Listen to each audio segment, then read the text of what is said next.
sono iscritti alcuni consiglieri. Prego, consigliere Jacopo. Sì, grazie Presidente.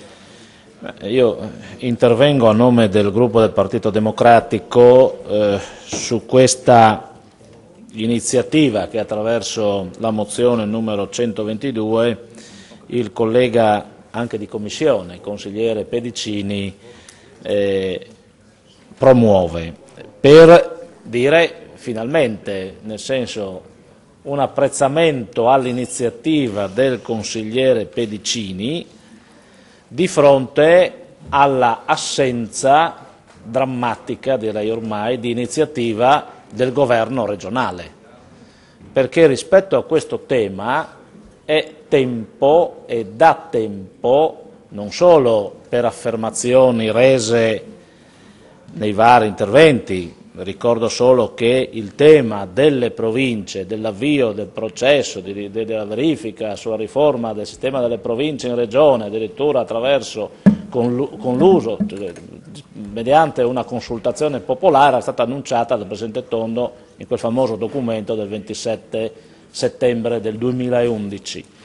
Ma ricordo che in ben due leggi, dicesi ben due leggi, quella di istituzione dell'Unione dei Comuni Montani e quella poi, la legge 3 del 2012, si fissava al 30 giugno del 2012, cioè ben un mese fa, il termine ultimo per la presentazione di un disegno di legge iniziativa della Giunta sulla riforma del sistema complessivo delle autonomie locali di questa regione, quindi province e comuni, perché è chiaro che un altro dei temi sul tappeto è ovviamente il tema della riforma complessiva, più volte annunciato, giacché è stata di fatto bloccata l'iniziativa della precedente legislatura di riforma, sospesa insomma in termini significativi, si era annunciato più volte e assunto l'impegno di questa. Quindi c'è un'iniziativa di supplenza a questo punto, di iniziativa da parte del Consiglio rispetto all'assenza totale, addirittura dopo le dimissioni direi l'assenza stessa dell'assessore che doveva essere il principale proponente di iniziativa da parte del governo regionale su questo tema. A conferma di ciò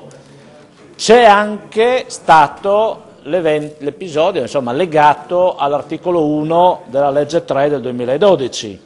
laddove con questo articolo si è cercato in qualche modo di posporre l'effetto dei disegni di legge nazionali, iniziative nazionali sulle province,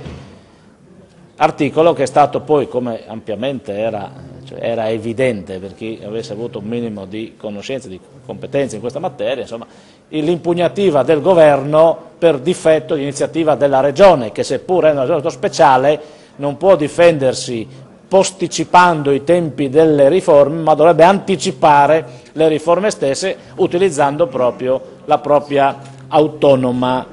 competenza. Allora, noi, come ho detto in apertura, siamo favorevoli ovviamente a questa iniziativa. Siamo qua, l'abbiamo detto più volte, attraverso prima il lavoro in Commissione con la proposta di specifici progetti di legge sui temi riguardanti la riforma complessiva delle autonomie locali. Successivamente con la disponibilità in Commissione Quinta a lavorare rispetto a queste tematiche, oggi a ribadire il nostro appoggio convinto all'iniziativa che viene proposta e quindi di fatto all'avvio quanto più rapido di questa commissione speciale, perché ovviamente, come dicevamo, nell'assenza di iniziativa del governo regionale siamo disponibili ad assumerci il carico come Consiglio, in un rapporto appunto paritario e di responsabilità condivisa, di